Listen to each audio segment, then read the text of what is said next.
Weather across the state in about 10 minutes. Good morning. Thanks for joining us for Tennessee in 10. I'm Holly Thompson at WSMV4 in Nashville. Well, the break from paying taxes at the grocery store is now over, but a state lawmaker says it shouldn't be. She's proposing a permanent ban on grocery tax. Newly elected Representative Afton Ben says even though Tennessee does not have an income tax, paying tax on food is hurting the poor. She plans to propose a law that would get rid of the grocery tax, replacing it with taxes on corporations. I'm calling on corporations to pay their fair share of taxes in order to abolish the grocery tax. And I would challenge the Republicans across the aisle to join me in fighting to abolish it because it hurts their working class families as well. The state says the average family saved about $100 not paying grocery tax over the last 3 months. The ACLU is now joining families who are asking the Supreme Court to block Tennessee's ban on gender-affirming care. Now, earlier this year, state lawmakers passed a law banning anyone under the age of 18 from getting puberty blockers and hormone therapy. An appeals court allowed that ban to stay in place. Advocates say it's necessary health care. Attorneys representing Kentucky families are also planning to petition the Supreme Court later this week.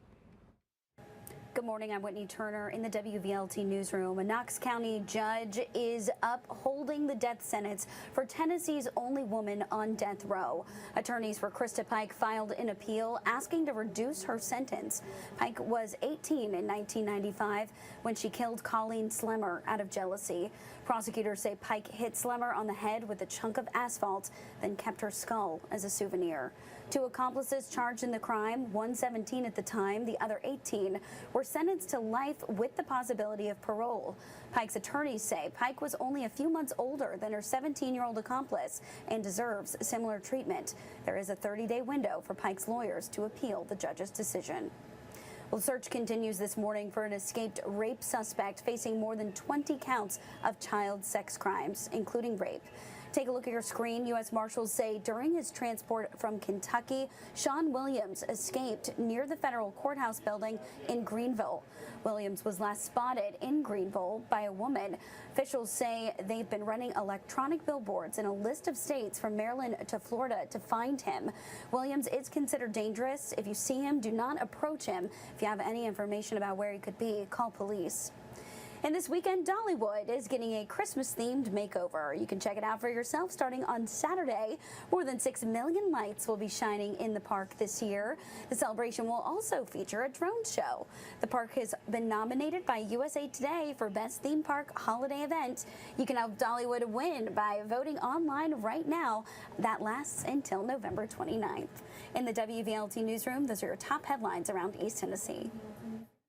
Good morning, I'm Taylor Tucker. Here are your top stories from the Mid-South. Vehicle thefts and robberies are driving up the crime in Memphis. The Memphis Shelby Crime Commission says the crime rate is more than 6% higher than last year. However, for the first time since 2011, the number of guns stolen from vehicles is decreasing. The Crime Commission reports a nearly 13% decline, 1,653 guns stolen from vehicles up to September of 2023. That's compared to 1,895 that same time last year. We're beginning to realize that it's pretty foolish to leave a gun in a car unsecured. Gibbons says a proposal floating around the Tennessee General Assembly requiring people to secure their gun in the car could be discussed in the 2024 legislative session. He also says MPD data through September shows the use of guns to commit violent crimes increased 10% this year.